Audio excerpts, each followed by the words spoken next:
ของที่อย่างคุณขายก็ต้องมาจาก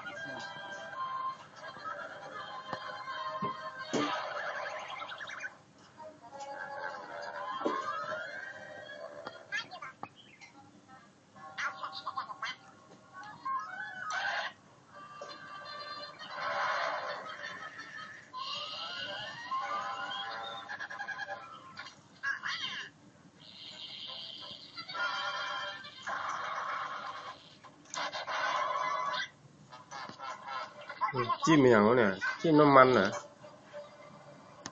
ฮะมีอยากจิ้มมาจิ้มน้ำมัน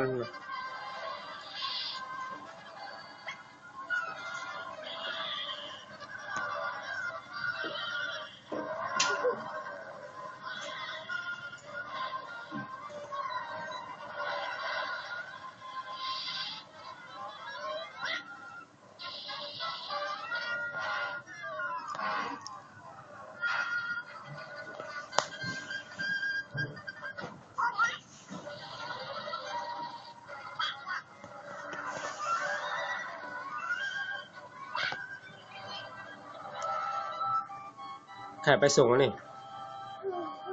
ฮะให้ตาไปส่งวันยังไม่ได้อาบน้ำเลย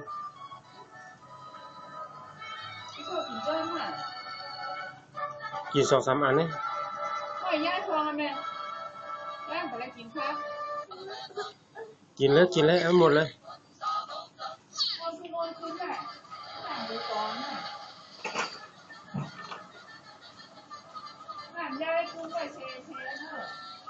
น้ำมาแล้วเดี๋ยวไปเล่นน้ำแล้วบอก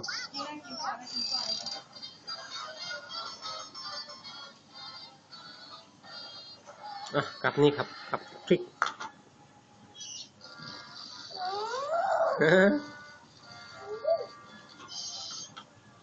นี่ไม่กินเหรอกินที่เต้กะอร่อยนะ